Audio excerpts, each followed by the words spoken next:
parenting doesn't just happen. You think it does, but two things. Either you're going to mimic what was done to you, or you're going to make a conscious decision to do something different.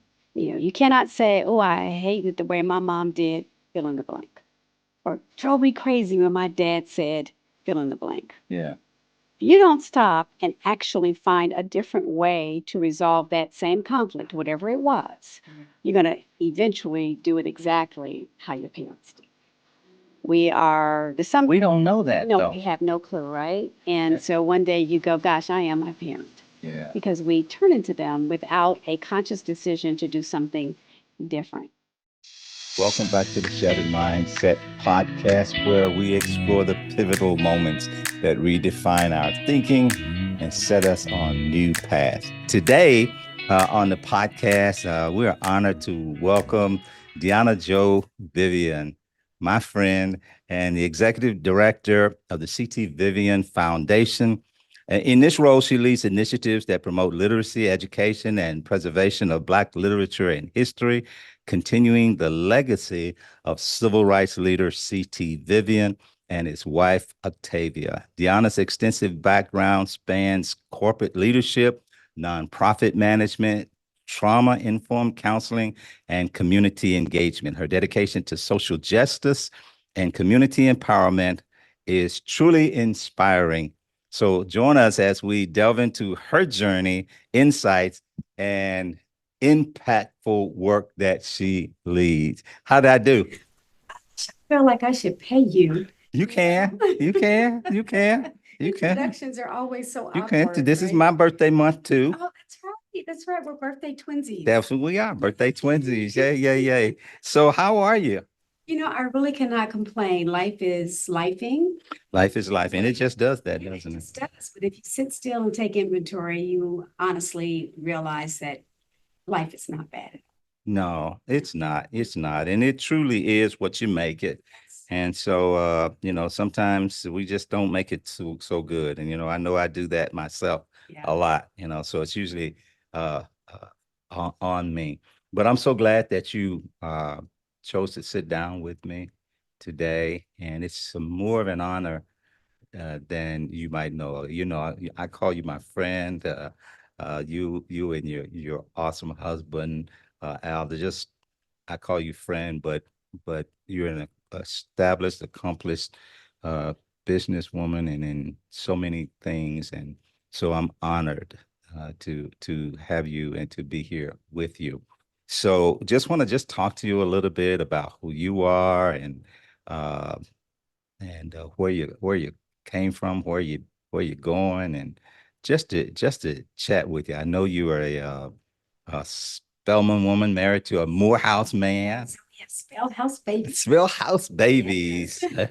So let me ask you something about that real quick. Just I mean, a lot of people may not know what that's all about or what that means. Means Spelman College and Morehouse College. What does that mean for them individually, for you, maybe, and even for your husband? And how in the world did you Spelman Morehouse people connect? That's a lot of questions in one question. Yeah, So I'm going to try to unpack Okay. everything. I'm going to start with what does being a Spelman grad and a Morehouse grad mean primarily in our households. Okay. Of course, I can't speak for the world, but in our households, it has a lot to do with legacy. Both my husband and I chuckle and we say if we tried to gain entrance into Spelman and Morehouse today, they probably would not accept us. I don't believe it for a second. In 19 and they took us in, but it really is about legacy, not just our legacy, but the legacy of both institutions. As you know, they are both highly esteemed, not only as an HBCU, but as institutions of higher education in America. Particularly, Spelman is always on U.S. News and World Report's list of HBCUs in particular. We are ranked number one. Did I say number one year after year after year? And then we're also Have y'all ever been number one? we're always number one. What are you talking about? You're trying to set us up. Oh, podcast. Look Those out, look out. those I just wanted to words. make sure that I heard you right. Always number one. Always number We're one. also listed as one of the top 25 in the South liberal arts colleges. And I think that's as equally as important. Yeah, And we do that without having a sports program, an athletic. which is phenomenal. Yes, it Phenomenal. really is.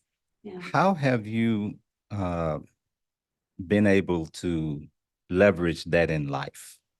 You know, it's funny. When I first graduated, I didn't even realize what I had. Yeah, If you want to know the truth about it, Spelman really opened me up to who I am and who I had the potential to be. yeah, I was exposed to African American culture. It was Black culture back then. yeah. I was exposed to it in ways that I didn't even know I was missing it. Okay. I say this, and I don't mean to offend people when I say it, but being Black in the North is very different than being Black in the South. It really is. It just is. Yeah. In the South, the issues that we face as a people were really front and center. Yeah, And a lot of the friends that I have who grew up in Atlanta grew up in your primarily Black high schools, and the conversations were extremely different. yeah, The politics was different. The leadership was different. yeah. And don't get me wrong, back in 1960s, Dayton, Ohio, and that's where I'm from, had the first African American mayor. Okay. Mayor McGee. Mm-hmm. I remember him because his wife was the Girl Scout troop leader. Wow. And I really should never have been in her troop. Because, You know, she's the mayor's wife. but she's the scout leader. Yeah, but She had to have scouts in there. Yeah. But she was poised and she presented a certain way. And then Yeah. there was Tomboy Joe that really should not have been in that. Was particular- that, look, but you know, which is a great point, because tell me how you feel like Tomboy Joe took that example of poise and grace and so forth, which this is who you are now, an example of poise and grace now. What effect that period, what age group would you say you were in? Oh gosh, I had to have been probably somewhere around 10 Okay, when I became a Girl Scout. I'm guessing I didn't have girls. yeah, So I didn't go through scouting with Right. my daughters. Right. I don't remember everything about it. Now, I loved being a brownie. but you remember being I there. remember being a Girl Scout. Right. I remember being a Cub Scout. Yes. I remember liking brownies more than I liked Girl Scouts because I've always marched to a different beat. Always Yeah. have, Yeah. probably always will. Yeah, And I am really okay with that. yeah, And that's a good thing. well, you learn to love yourself, good, bad, and indifferent, Yeah. if you spend time with yourself. If you're fortunate, you learn to do that. But what did that do to shape? What can you point out anything about that? And it has to have significance because you mentioned it. What effect did that have on you through life? Well, Just the experience of being in the presence of that person. it's funny. There are various things that I took from those experiences, and I'll try not to elaborate too much. It's okay. The one was the obvious that I was different. It was very obvious. I felt like most of the people in her troop were more like her personality wise. Uh-huh. And I just did not fit that personality. So to give you an idea, my sister thrived Yeah. in that troop. Older or younger She's sister? older and she thrived. And to give you an example between the difference between my sister and I, you could put us both in a dress. Mm-hmm. And at the end of the play day, my sister could wear her dress the next day. And mine definitely. It wasn't had to be happening. washed. No, it was not happening. So I did not gravitate to this sit still, follow the rules, raise your hand before you speak type Yeah. environment. Yeah. And my brownie troop leader allowed curiosity and exploration and freedom See. of thought and varied opinions, diverse opinions, Right. where the Girl Scout troop was more like, these are the rules Just and an expectation for you to follow. Yeah. But what I do know, and I think we all know, is that curiosity is the foundation or the bedrock for exploration, which leads to learning, which leads to growth and development. Yeah. And I didn't find that in the Girl Scout troop. Now, what did I take from all of that? Yeah. Wasn't until I was older, I could remember certain things about the way she carried herself, what she said, what she expected. And I knew then how to behave and or operate in certain spaces.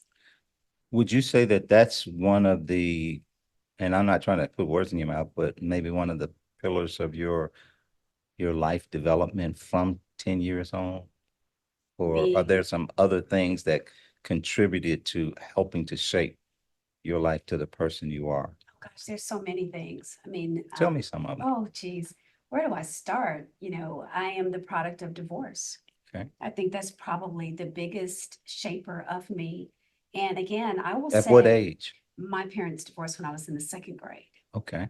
And there was not this, you know, now if you and I, and thank God, know this, but if we were to get divorced and we had younger children, we would probably sit down, have a conversation, explain what's going on, assure them that you've done nothing wrong. This is not about you. We just as parents, yada, yada, yada. Yeah. You might even get some therapy for our children if indeed we did that. Well, let's go back however many years ago. No one really cared about how you felt back then. Feelings were This not is so talked true. about. This is so true. That was a foreign conversation. Yeah. There was no goodbye from my dad. Yeah. There was not, hey, you guys won't see me much. Your mom and I, he was here one day, he was gone the next. And as a child, you took in your environment and you learned how to adapt and how to cope. And I would say that lesson, how to adapt and cope when life's was learned at a very early age for me. I was a latchkey kid. That's, kids do it today, but it's done very differently. Yeah. I started letting myself in the house by myself in the third grade. Yeah. Caught 2 city buses to get to school and 2 city buses to get back home, and walked from the bus stop to the house and made my third grade. Yeah. Like that. I can remember having the key on a thing tied around my neck, string around my neck with my key to get in the house. Yeah. Then I can remember as an adult, my young son had come home. I knew he was going to be getting home at a certain time. And I was trying to get to him. And I was in such a hurry trying to get home so that he wouldn't be there alone. I remember getting a ticket.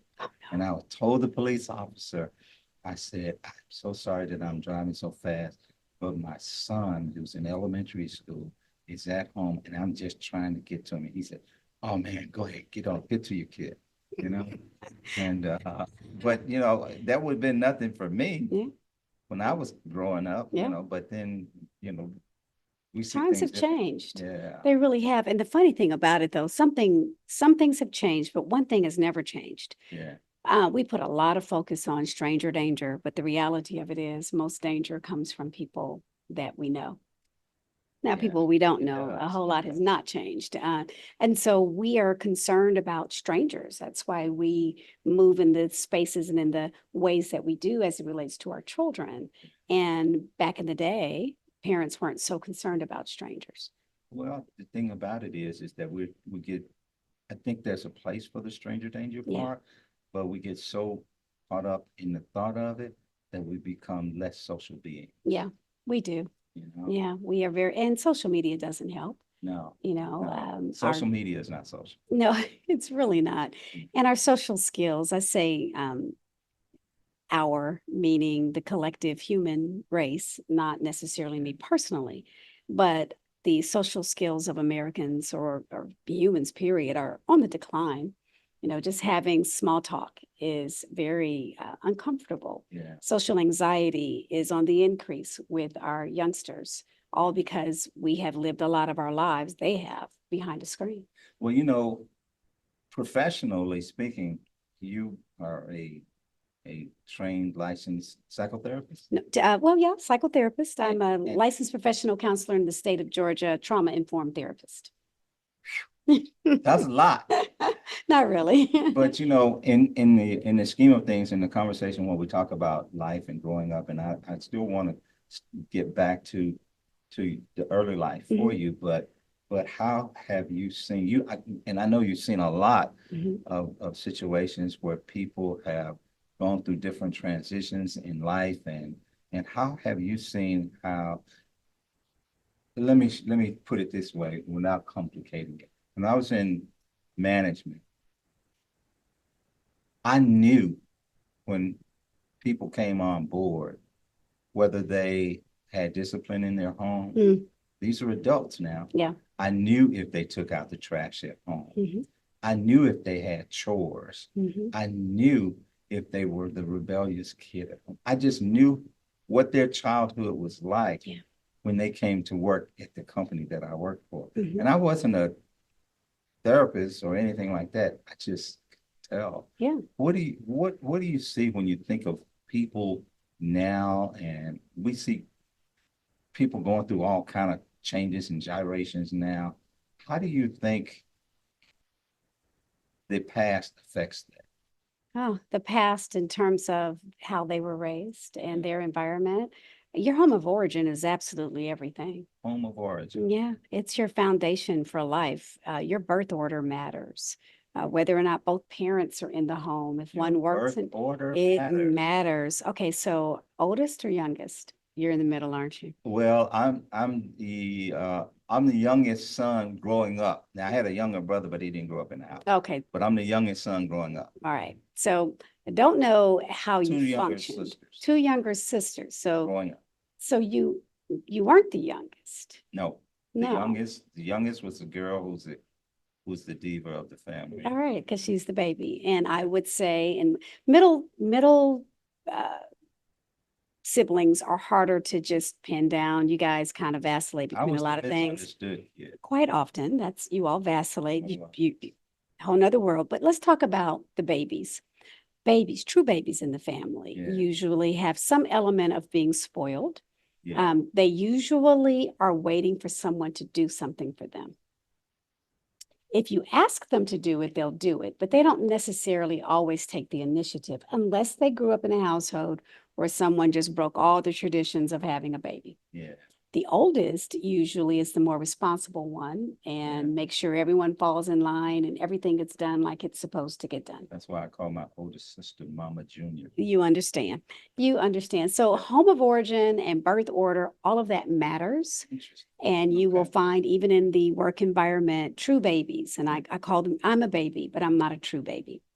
So my sister, Baby, true baby. yeah, I'm not a true baby, meaning I am the youngest in my family, but I function more like the eldest. Okay. And I did that. My sister, unfortunately, suffered with mental health disorders. She was diagnosed with schizophrenia. And for so long, we didn't know what was wrong. Yeah. But I just rose to the occasion. She couldn't, so I did. And even at the time of her passing, if you had seen the both of us together, you would have, not by looks, but how we interact, you would have thought that I was the eldest, and I'm not. But if you've got a true baby, there is an expectation that certain things will happen for them without having to ask for it, because in a lot of cases, that's how we treat true babies. And if you ask them, they'll do something. So what you're seeing in the workforce when you say, I can tell someone didn't take out the trash, I could tell that they didn't get disciplined. A lot of times what you're seeing is just lack of responsibility. Responsibility at home. They didn't have responsibilities or didn't take them. Well, odds are they didn't have them, Yeah. meaning either they were assigned and nobody enforced it, or no one ever gave them. And I can to see them. that because they have an air of expectation that they shouldn't do those Yeah. things. Yeah. Yeah. Yeah. That's And in this environment we live, I think about my kids. My children are 34 and 32. That is not excessively old. But I remember when they were in high school, they had friends who did not have chores. That's insane. Never had chores. And well, that's how I felt too. I remember when I got married, and we were in an apartment, and I had to have a house. I said, I need a house because I need my kids to have chores. Hmm. That was the primary reason that we had to get into a house. Now you wanted somebody to cut some grass. That's the chore you wanted them to have because they could have cleaned toilets, washed clothes, cooked, Yeah, cleaned. but I meant I looked at it in a bigger picture Yeah. because my dad was a real hands-on person and I was a hands-on person. And we did things, we fixed things, we made things, we did things like that. And I wanted them to have those types of chores, you know, say, and then two, growing up, when I grew up in a very chauvinistic home. Yeah. And so when you talk about those types of chores that you talk about, those were not the chores that I was thinking about for my boys. No. And growing up, just being transparent about that. You Yeah. know? And so so it's a different, so looking at that and the mental health and psychotherapy and all of that, what was it that took you into that area? Oh, geez. I think I've always done it to some degree in my life. People always think of anyone in the mental health field as an advice giver, but we really should not give advice. That's not our primary role. Our primary role is to help you figure out how to move your life in the direction that you want. Okay. That's our primary role. If indeed we're dealing with someone with mental health disorders, then of course we are diagnosing. But even then, you know, it's that person's life. They are the expert of their lives. And I have found that in almost every capacity that I have been in, a part of that always rises to the top for me. Just always have been that. And I actually enjoy that aspect of my personality. So if I'm going to do it, why not professionally do it? And so went back, got my master's, and the rest of the story, started my private practice, really enjoyed doing the work, but then there was more. You know, I spent 13 years in corporate America. Yeah. Did not. You with Ford? I was with Ford. Had 9 promotions in 13 years. I was fast tracking and absolutely loving it. And a part of me missed that as well. Yeah, I can relate to that. I would say to my wife sometimes, because we've been entrepreneurs for a long time, and I would say, sometimes I just miss the buzz of the office, you know? Yeah. Not the politics of it. Maybe sometimes. Yeah, But, sometimes, you know, but just a little buzz of it, you know? Yeah, it's great fun. I enjoyed corporate. I had an excellent run. I really don't have any complaints that are worth talking about. I think it's the typical complaints anybody would have in a work environment. But now in my new assignment, I'm able to pull on those skills as well. And I really get to marry the two, my business skills, running a nonprofit, and then my mental health skills when handling the programs. Because our programs center around, as you know, literacy, education, and preservation of literature, which puts you right in the people business. Okay, so let me make sure that I know the direction that we're going, because we're talking about the C.T. Vivian Foundation and Leadership Atlanta, or are you talking about C.T. Vivian Foundation specifically? C.T. Vivian Foundation specifically. So Leadership Atlanta is a, if you will, a leadership incubator. It's one of the premier leadership groups in the country. And what they do is they take you through an extensive 9-month program where you are learning, if you will, all the ins and outs of the city, what makes your city work, education, criminal justice, just everything, medical, you name it, transportation, whatever you deal with in a city, we're exposed to it, not on the surface level, but an opportunity to really dive in and understand how these systems work and how they are impacting our city with the lens of what can we do to make it better. How are people chosen to be a part of that? Well, I do know that invitations can be made to any and everybody. So someone can nominate someone to be in Leadership Atlanta. Leadership Atlanta then gets all of these nominations. They extend the invitations. Whomever fills them out, they review them, and then they make their selection. So. And how long is the run or tenure for a person who's brought on board? So when you are going through the program, meaning you're doing your 9 months of really learning about your city. Mhm. It's 9 months. And then after that, you are a member of Leadership Atlanta Okay, until death do you part. I got you. And you can be as active as you want. You have some people who are alum who are very involved with working with the next generation of Leadership Atlanta um, cohorts. They help develop the programs, they mentor people, and the rest of the story. Then you have some people who just may attend the social events, may make donations. So it runs the gambit in terms Okay. of level of involvement. With CT Vivian Foundation, uh, how does it, how do you marry it to your counseling background? Uh, well, people are people are people. I don't care what type of work you do, and understanding how people think and operate, being able to read body language, Yeah. being able to accept people as they are instead of trying to change them is an invaluable tool in any particular profession. Nonprofit world, you can call me an executive director, and that sounds really cool, right? But the bottom line is, I am a glorified fundraiser. Okay. It is what you do. You can't have programs, your programs can't operate if you cannot raise money. Funds to do what?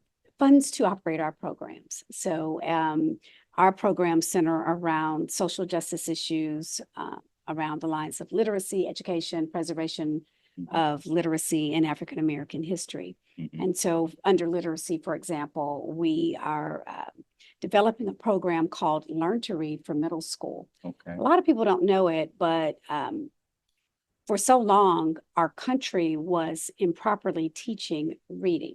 Okay. And so there's been a shift to evidence-based practices in teaching reading.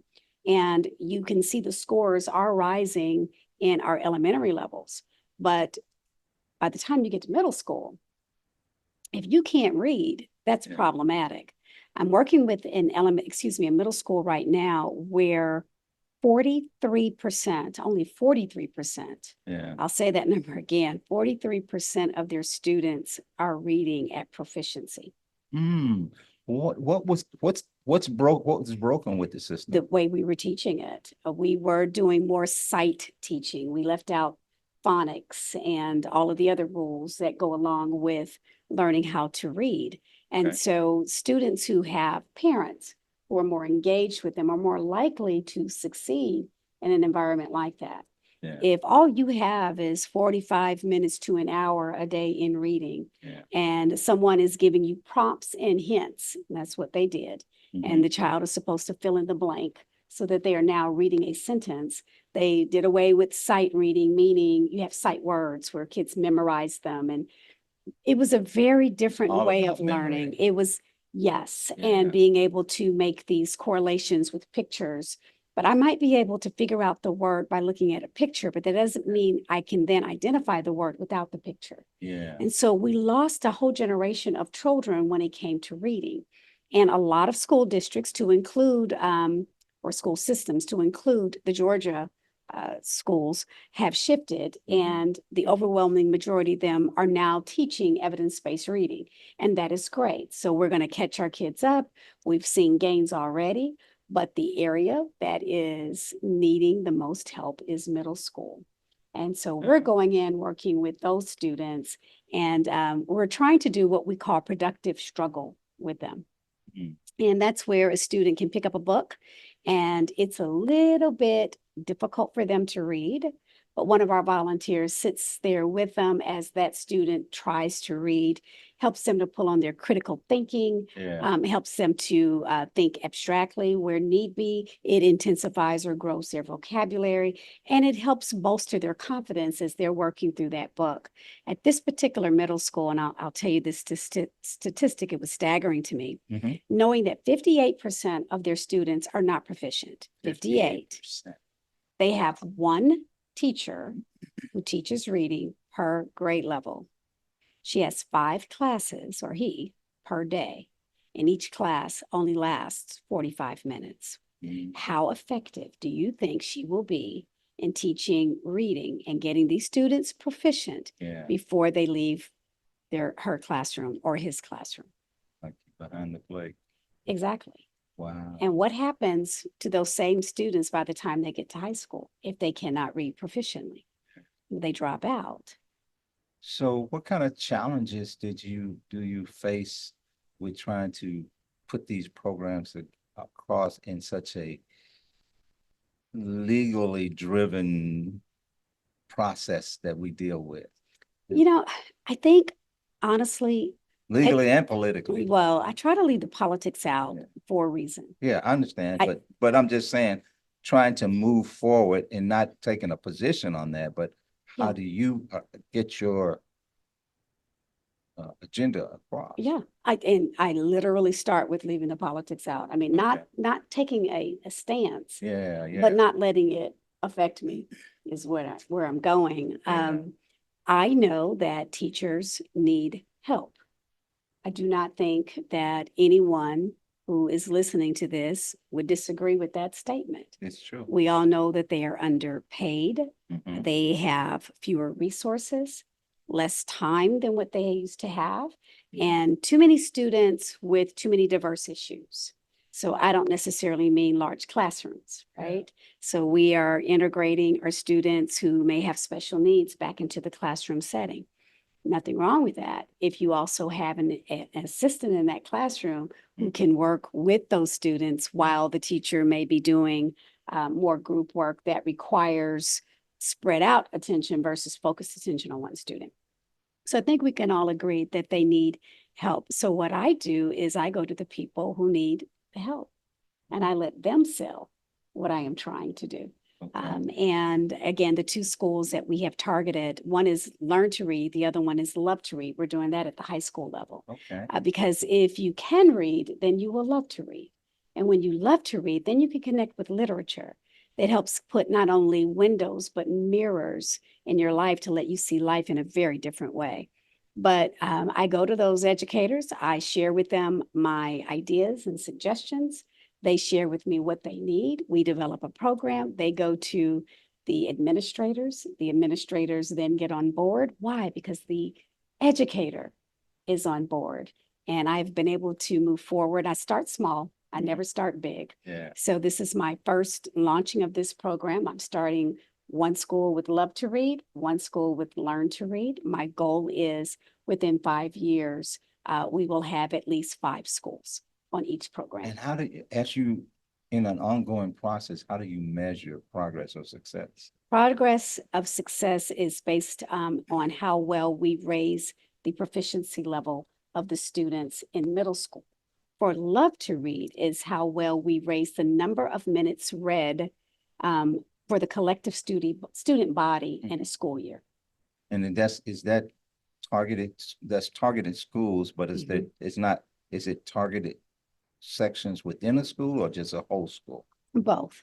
So with middle school, we will start off with 6th grade only. Mm-hmm. It pains me to only start off with 6th grade. I wish I could get in there and take all 58% of these kids and work with them, but I have to start somewhere. Yeah. And to do the program right, you know, what is it? I think it was, what's that darn movie? Patriot, where he says, aim small, miss small. Yeah. That's one of my favorite lines, right?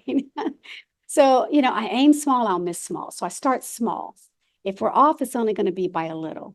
And as I build out that program, then I can expand it and multiply it. Okay. So we're starting small, 6th grade only. Next year, 6th and 7th grade. 3rd year, 6th, 7th, and 8th grade. Only middle school for Learn to Read. With high school, it's the entire high school. Is there a system for choosing the schools? Well, what I did was I looked at the schools and where they were with proficiency in reading. Mm-hmm. A school that is already successful doesn't necessarily need our help in that area. They may need help with STEM initiatives. That's not what we do. Okay. So I'm looking at schools that are behind with proficiency in reading, and 2, schools that are trying to build up their media sim. Yeah. So, you know, literature, those are 2 of our pillars. We definitely believe in literature. A lot of these libraries are our grandparents' libraries. They have a lot of old books in them, books that kids are not interested in. Kids want to read graphic novels, for example. And so we try to go in where we can and provide resources that help with the media center as well. Okay. Now, you mentioned diverse programs and everything. So, just picking up on the word diversity, I know that, tell me a little bit about your role in basic Ooh, diversity. boy, you're telling all my stories because I have my hands everywhere, Donna. Yeah. And so, as you know, my husband, Al Vivian, operates one of the oldest diversity consultancies in the United States. Right. And he took over the business from his dad after being an apprentice under him for, I do believe it was almost 5 years. And he took over the business and took it to the level to which it is now.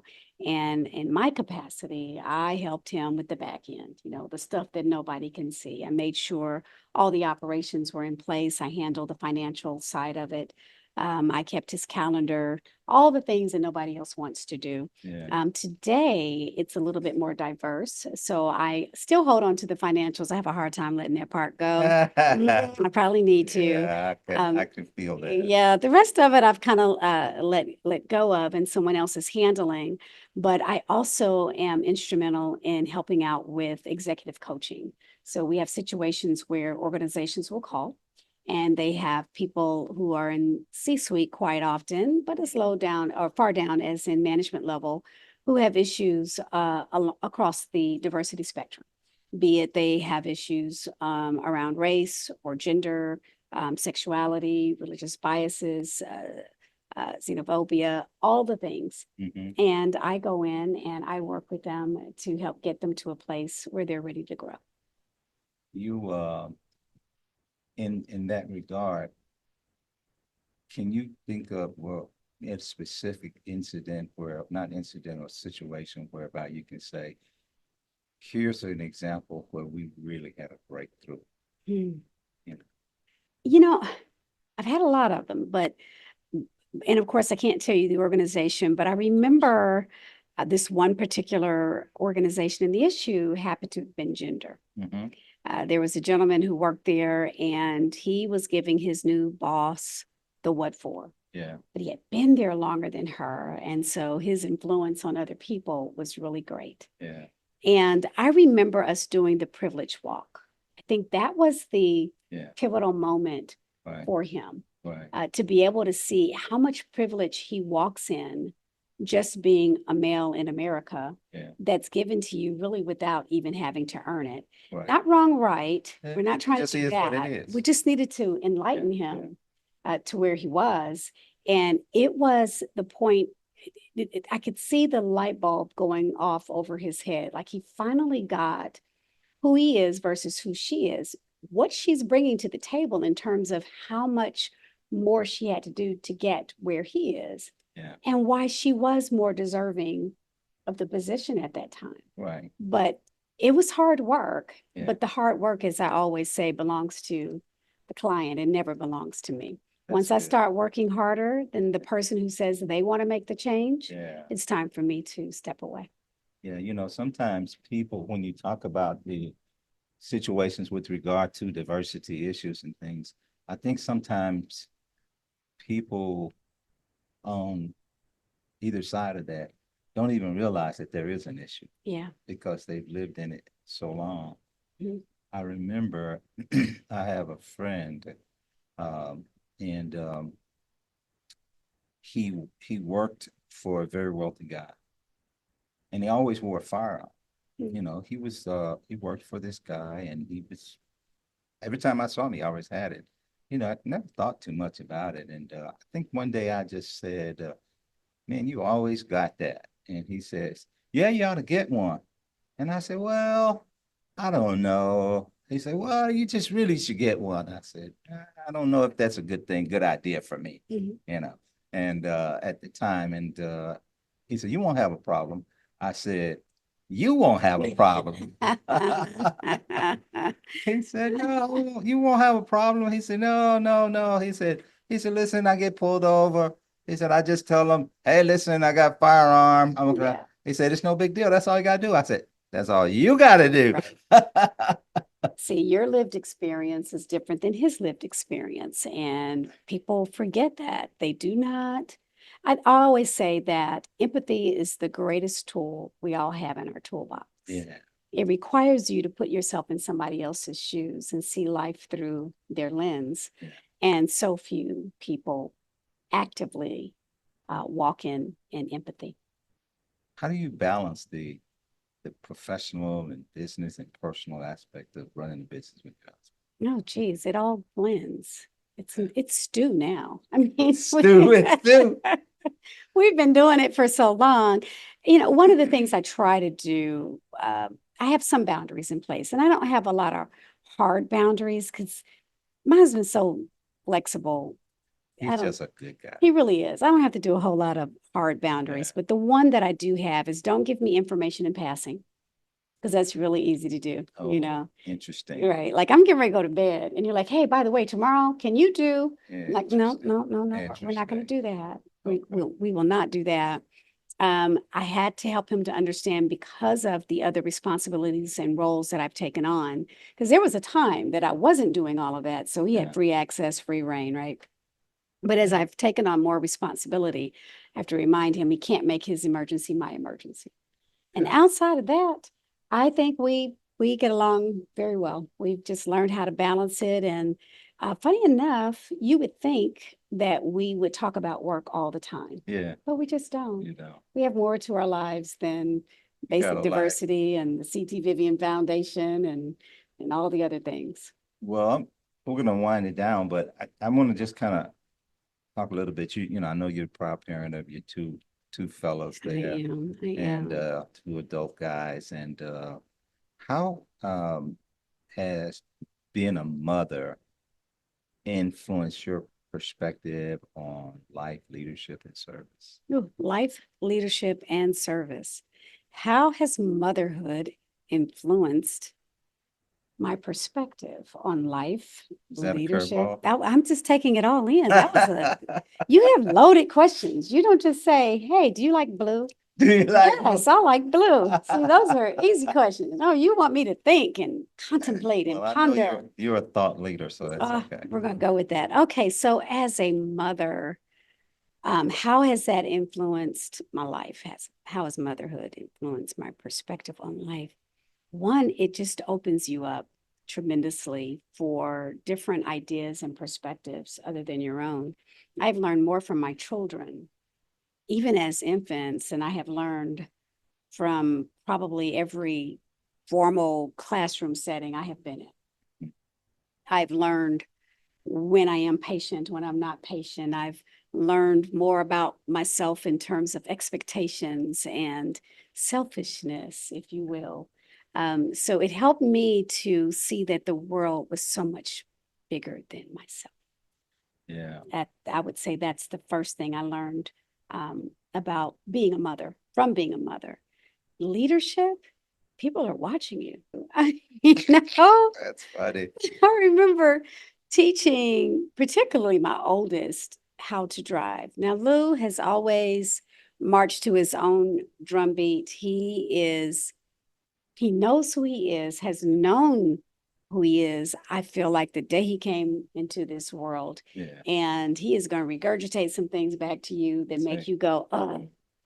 So I'm teaching him how to drive, and he is fussing at people. Learning how to drive?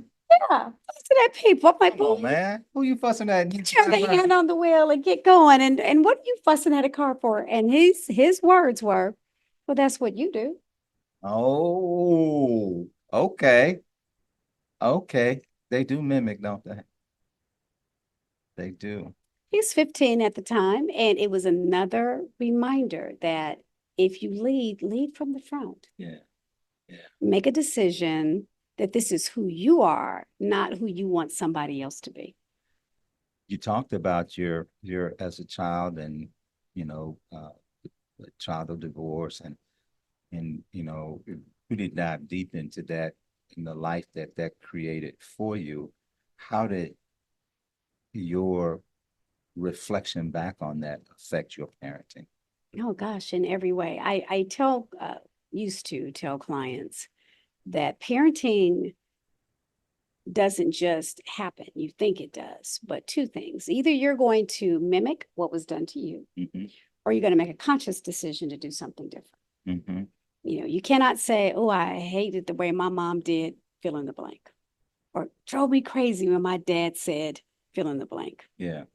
If you don't stop and actually find a different way to resolve that same conflict, whatever it was, you're going to eventually do it exactly how your parents did. We don't know that, no, though. we have no clue, right? And so one day you go, gosh, I am my parent. Yeah. Because we turn into them without a conscious decision to do something different. Now, I don't think it's a bad thing that I am a lot like my mother, but my mother did have some behaviors that were unappealing to me. And I made a conscious decision to change, one of which was my mother would withhold her love if she was angry with you. If I disappointed, meaning I did something she told me not to do, I didn't bring home the grade she thought I should, I didn't clean my room the way it was very transactional. And not only was I aware of it, I made a conscious decision that I would not do that with my sons, and literally had my game plan on what I would do when these things would happen. And I probably drove my sons crazy because I was not going to not talk to you. Yeah. We are still going to talk. I am going to hug you. Yeah. I'm going to calmly tell you where you've gone wrong and what you need to do. And if I can't talk to you in that moment because I'm too angry, I send you away until I would get myself together. And these were conscious decisions that I made. So although there were things that happened to me as a child that I didn't necessarily agree with, most, not all, I was able to counter in my parenting style. There are some, of course, I still do. And I always tell my kids, please just grow up and do better than me. But you've always been so busy and so involved with so many things. How did you parent? So it wasn't that anything got neglected. My children weren't, my husband, my household, the things that I volunteered or the work that I have done. The only thing that has ever been neglected is me. That's a big one there. Yeah. And this is why I let go of my job with Ford. Okay. I knew, I'll never forget, I was at a grocery store one day and the boys were probably maybe 3 and 5, somewhere around there. And this lady came, and it wasn't the first time I've heard it, but it hit me differently this day. She came to me, she said, it is so obvious. I know what was different. She didn't just compliment their behavior, which she was doing, but she started it off by saying this: it is so obvious that you are a stay-at-home mother. Oh. Your sons are so well-mannered. She attributed it to that. She attributed it to me being at home. And I started reflecting on how much time I wasn't at home. And I think, and then of course, I was very active in the church. Yeah. And I touched on this very briefly because I know we're running out of time. We could have a conversation about this just in and of itself. Unfortunately, too often people use the Bible to control and manipulate. And I would say I was a product of some of that control and manipulation. And as a result, I felt like I was doing something wrong, not being in the work or being in the workforce while my children were so young. And so I made the decision to let go of my career, came home. Mind you, I've never looked back. I'm not that person. Decision was made. It was the right decision at the right time under the right circumstances, and moved forward. But what did I find myself doing? Volunteering like crazy, still just as busy. But it was that busy was okay. Right. And then finally, me and the Lord had a wonderful conversation, and I pivoted again, and here I am. But during those times of just churning and burning, I was the only one that was being neglected. And even then, Al was traveling probably way more than he does now. Again, working for Ford Motor Company, that was not a job, that was a career. Being involved with my children, making sure my home was clean. They were, well cared for. I spent quality time with them. I would go to bed usually at 12:30 and I was up at 4 o'clock every morning. And that's how I was living my life. So how did you find your way back to you? You know what? Meditating and spending time alone with me, learning how to turn off everything and just being quiet and finding out what is it that I like and what don't I like, what are my needs and all of those kind of things. And then, my spiritual connection really, I would say, facilitated a lot of it. And there are practices that I carry today. I haven't changed. So how, what advice would you have for a person now who is going through life and maybe they're parenting, and maybe they're trying to live a life of service, of giving, doing, parenting, and what do you have for that person? You can do a lot of things, but only one thing is going to be the star on the ice. So that's a hockey term. And you look at the hockey field, you only have one star, one person that's the center of attention. Everybody else are supporting players. And I guess you can have that in many sports, but most certainly there's only one star on the ice in hockey. And so you can load your skating rink, if you will, with all types of activities, but only one of them is going to be the star on the ice. And you got to figure out what that is. And once you figure out what's number one in your life, then you put supporting players in place. And if they don't complement or enhance whatever is the star, they need to be pushed to the side. And that's hard to do, but it's a simple way of determining, do I have too much going on? Have I put my priorities in the wrong place? Yeah. Yeah. So when you think about legacy building and setting a foundation, what do you hope that people will remember? It's interesting you'd ask that question. I've never been much of a legacy thinker. It's just not who I am. I don't necessarily see myself as other people see me. Okay. I just don't. I try to live in the moment. This is all I've got. Yeah. Yesterday is a canceled check, tomorrow's a promissory note, and today is cash money. So I try to live my life honest, productive, loving, centered, and as peaceful as I can. Whatever I put my hand to, I want it to have purpose, not just to do it. When I die, and I will, my prayer is that I would have touched someone's life in a way that they're better for it. But I don't think much about legacy, meaning what did I do that will carry on beyond me?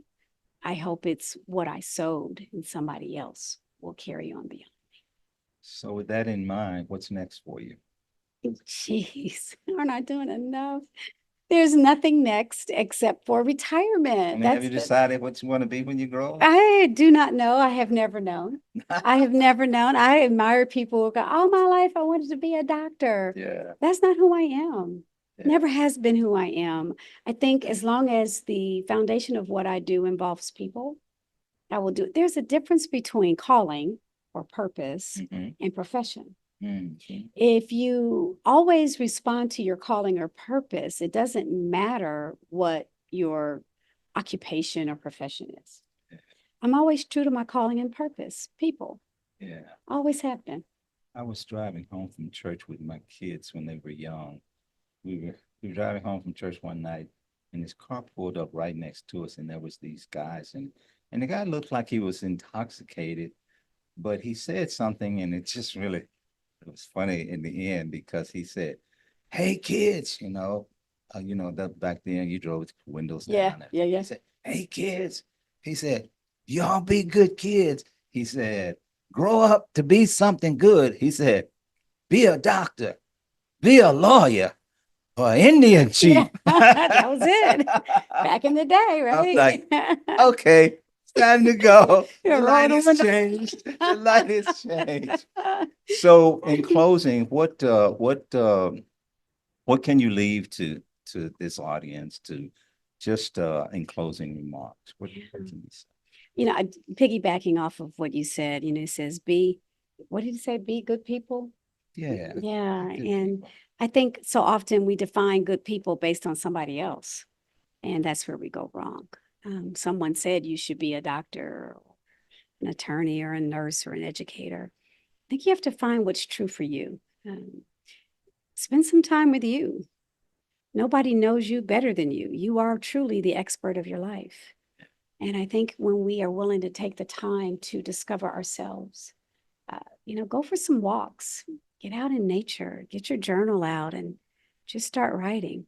Don't worry about what it sounds like or it looks like, but find out who you really are, what you value, what you love, what brings you joy, and what brings you peace.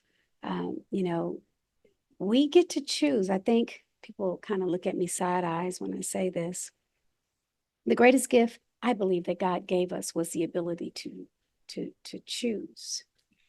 Yeah. Without that ability, you can't even choose to serve whatever God you serve. I choose to serve, uh, Jehovah by way of Jesus Christ. That's my choice. There's a whole lot in that choice. There's a Yeah, whole lot. it is, but I can choose that, Yeah, right? you can. Jesus was the greatest sacrifice. Yeah. But the greatest gift was the ability to choose. And so I'm not here to tell anybody how to choose, but I would tell you to choose wisely based on what you know you need and what you believe and what you value. Yeah. And stop telling yourself lies. Oh, Like you did a message once. You talked about lies we tell self, others, and God. forgot about that one. Yeah. Jeez, man, you make me want to go back and read it and go, what did I say? Yeah. Well, you don't lie to Don't lie to yourself yourself, but we lie to ourselves a lot. all the time. We lie to ourselves a lot. And then we go to social media to validate it. Isn't that something? It really is. But, I have to love me good, bad, and indifferent. And there are some things about me that just aren't good. Yeah, because Just you gotta wake up to you every day, don't you? every day. But every day I'm moving the needle. Yeah. I'm not perfect. That's actually not my destiny. Yeah. It's just to be better. I appreciate you being here. I appreciate you asking me. Very This was much. really enjoyable. This has been a blast. It's been a Yeah. blast. Have been just such an excellent guest, and it's just been a joy just to sit down, and just to chat with you. And so, thanks again. I hope we'll get to do it again. We will. I will do this with you anytime you ask. You are a fun host and a great friend, and I'm glad we could come together and do this. Thank you. Thank you. So, hey, listen, with that, we're going to wrap it up. I'm just glad again to be here with my dear friend, DeAna Jo Vivian. And in the meantime, if you all would just subscribe, like, share, please leave a comment and keep adapting, keep adjusting, keep rising to higher heights in your business, in your life, in every part of you. Take care, take charge. God bless.